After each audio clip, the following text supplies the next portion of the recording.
कभी सोचा है इस देश में गरीब कौन है? सच्चाई ये है कि इसका कोई पक्का पता ही नहीं है। ये कह दिया जाता है कि देश के 73% लोग, जिनमें दलित, आदिवासी, पिछड़े वर्ग के लोग हैं, उनमें से ज्यादातर गरीबी में जी रहे हैं।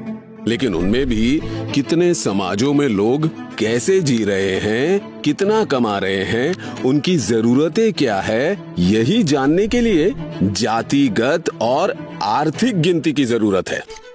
बिहार में जातिगत गिनती में पता चला है कि वहाँ की गरीब आबादी के 88% लोग दलित, आदिवासी और पिछड़े वर्ग के हैं। जी हाँ, 88%। पता है गरीब तबके की मासिक आमदनी कितनी है?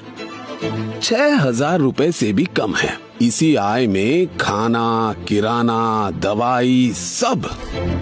सारे देश की आर्थिक और जातिगत गिनती हो तो लाखों दर्द भरी कहानियां मिलेगी। आज भी देश की 200 बड़ी कंपनियों की टॉप पोस्ट तक एक भी आदिवासी, दलित और पिछड़ा नहीं पहुंचा, जबकि 85% मजदूर पिछड़े वर्ग से हैं। गूगल सर्च कीजिए कि किसी बड़े मीडिया चैनल का सीईओ या मालिक दलित, पिछड़ा या आदिवासी है? कितने पिछड़े वर्ग के जज है? और गटर में बिना मास्क लगाए उतरने वाले वो सफाई कर्मचारी किस समाज के हैं? देश में आपको 2 हिंदुस्तान दिखेंगे, एक अरबपति वाला और एक गरीबों का हिंदुस्तान। जब तक अपने हक का पैसा उस आखिरी गरीब तक नहीं पहुंचेगा, इस देश में 2 हिंदुस्तान बने रहेंगे। पहला कदम होगा जाति जनगणना, उसके बाद आर्थिक सर्वे।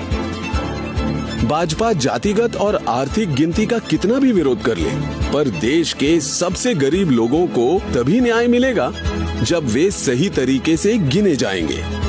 जब तक जातिगत गिनती नहीं होगी, तब तक सरकार को आपके रोटी, कपड़ा और मकान की फिक्र नहीं होगी। जातिगत गिनती से ही आपकी पढ़ाई, कमाई और दवाई की सही योजना बनेगी। किसान, मजदूर और प्रवासी कामगारों, अल्पसंख्यकों की असली हालत पता चलेगी।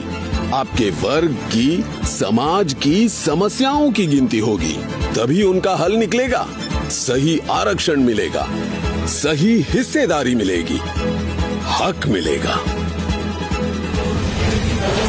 जब इस देश को चलाने में देश के सबसे कमजोर समाज की आवाज सुनी और गिनी जाएगी, तभी ये देश तरक्की करेगा।